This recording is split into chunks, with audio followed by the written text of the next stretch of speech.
Hello, my name is Kirioth, and today we are going to talk about the one question that I never, ever, not in a million years, never, not in the far future, not at the end of eternity, never, want answered. And I don't know if I'm in the minority, the majority, or if this is something that is kind of 50-50 split in this, but something I see quite a lot from a surprising number of people is essentially requests to know what happened to the lost Primarchs. So, a couple of them we know nothing about. Practically nothing, anyway. There's the little odd occasional reference in the Horus Heresy, like kind of allusions to, as in allusion, not illusion, to kind of events that happened that meant those brothers were not brought into the fold, that something happened to them, that they were wiped from the records, that they were gotten rid of, that perhaps their legions were folded into other legions. There's a comment that Lorgar makes to Magnus about the Lost Primarchs. There's speculation that the Ultramarines swelled in numbers after the discovery and then not discovery of one of the Lost Primarchs. And on the surface of it, it's kind of easy to look at that and go, okay, little hints, little clues, little kind of comments here and there. That's nice, but what actually happened? Who were they? What planet did they land on? What sort of theme did they have? I mean, considering that a lot of the stuff in 40k has sort of direct relation, or at least connotation, towards sort of historical references and so on, part of it, I think, it would be kind of cool to know. It would be a little bit interesting. I'd like to know what the inspiration was for those Primarchs. Were they to actually go on to become, I was going to say loyal sons of the Emperor, but that didn't work out great either. The sons of the Emperor that we know about. You know, what was their unique thing? Because every Primarch had one, every legion has one. That little, that information, that'd be kind of cool to know. But the actual full stories of the Lost Primarchs, I don't think they should ever be told, and I would be disappointed if Games Workshop ever did tell them. And it's for a couple of reasons, really. As it stands, the two Lost Primarchs are essentially an endless source of material for people making Space Marine armies that they want to be different, that they want to be outside of the norm. There are a lot of projects out there that people have started and indeed completed where they have looked at the available options for Space Marines, they've looked at the themes, they've looked at the kind of inspirations for them, and they've gone, I like that, but I feel like something more could be done, something different can be done. And a good way of introducing that is to use one of the Lost Primarchs as inspiration. We don't know anything about them. We don't know their name, we don't know how they fought, what they looked like, we don't know what their legion's role was or anything like that. All of that information is missing, which means that you can just make it up. And that's the thing that I really like about it in a way. Yes, the theory of the person who has made a Space Marines army that is directly descended from one of the Lost Primarchs, their theory is not correct. Most likely, anyway. They have not got the story right. They are not 100% accurate on what that Lost Primarch was or what that Lost Primarch did. But the fact that we don't have any information at all means that those theories can remain. They can still be a thing. They can still be used as inspiration. They can still be used as a foundation point for creating a unique force. There are so many Space Marine chapters that I've seen that are, these are the descendants of one of the Lost Primarchs. If we knew what those Lost Primarchs were, if they had established lore, if they had an established legion, if they had an established theme, a lot of that stuff wouldn't make any sense anymore. It wouldn't really work under the umbrella of that thing if we had all the information for that thing. But we don't have any information for that thing, which means that you can come up with whatever theory you like. You can say whatever you want, and yeah, it might not be true, but it's also not provably untrue, which is the thing that I really like. there's a lot of variation that can be gained from the legions and chapters that already exist. You can have Space Marines that are descended from one chapter or one legion that have a different flavour to that chapter or legion, yeah. But if you want to do something truly out there, truly kind of weird, there's an army. I'll need to find the link for it, because I want to do I want to get in touch with the creator of it and actually do a video on it, because it's genuinely very interesting. They use a huge amount of converted parts, a lot of Stormcast Eternal parts, and it's a huge conversion job. That is something that would not fit into any of the Primarchs that we know of. It wouldn't look right, it wouldn't feel right.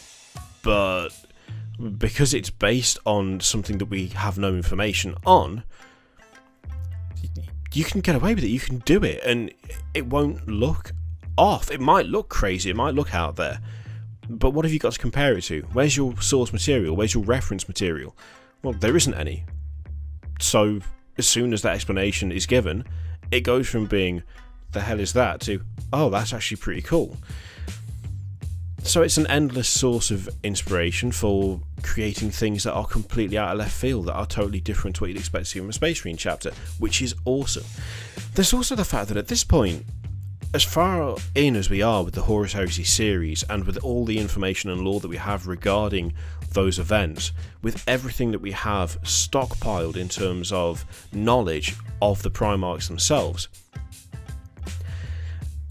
at this point, it would be incredibly difficult, I believe, to actually do it justice, to actually create two characters that you would want to know the stories of. I think there's an expectation thing going on.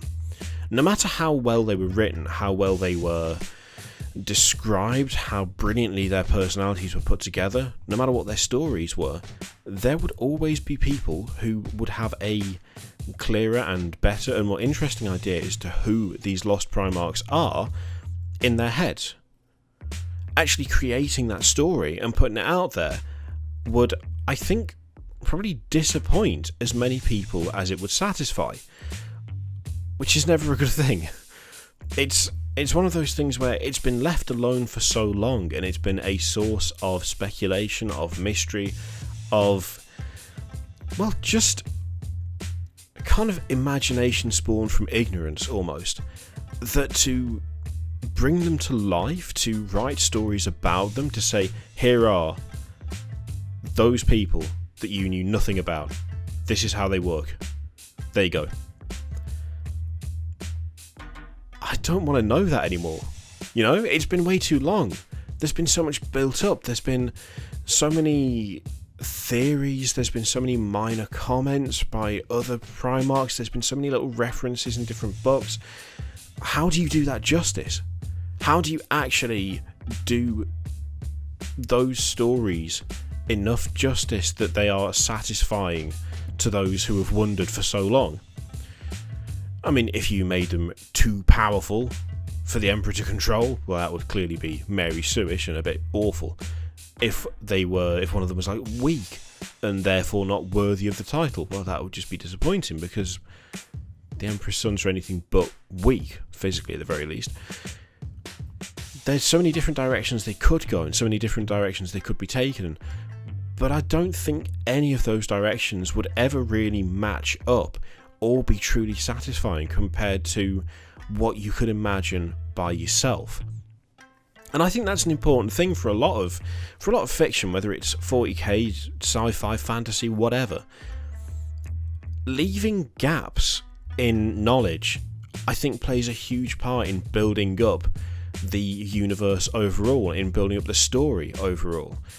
You can say a lot by leaving things unsaid, and the kind of unspoken tragedy of Primarchs that just didn't make it, that weren't what they were supposed to be, that just aren't there. Their brothers are there.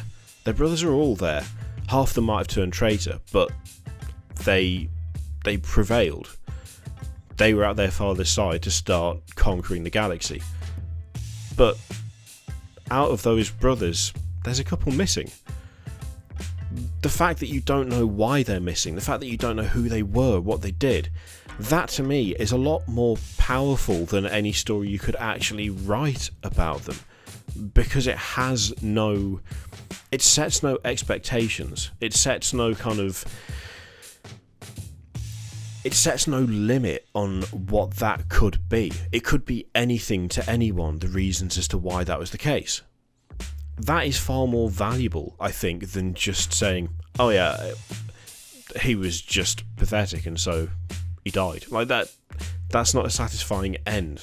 And I think no matter what you did, you'd struggle to get a proper satisfying end. One of the things that I really like about Warhammer 40k is that there is a fantastic amount of detail in the lore. There's a fantastic amount of detail just in the information that you can get about the universe. But there's also a lot that isn't talked about. There is a lot that is left to the imagination, a lot left to assumption, a lot that kind of relies on your headcanon to work. And I don't think that's ever something to complain about.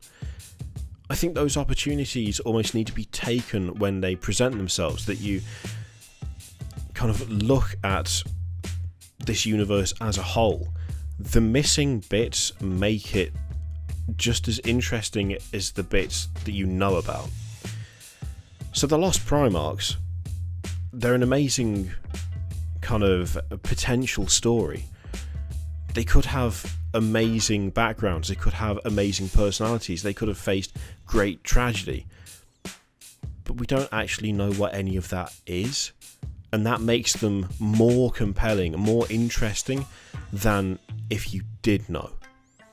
So, if ever Games Workshop said, we are going to tell you exactly what happened, I would actually not want to read it.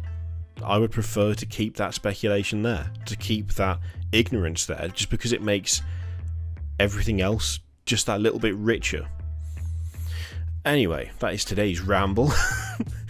I'm curious though, what do you reckon?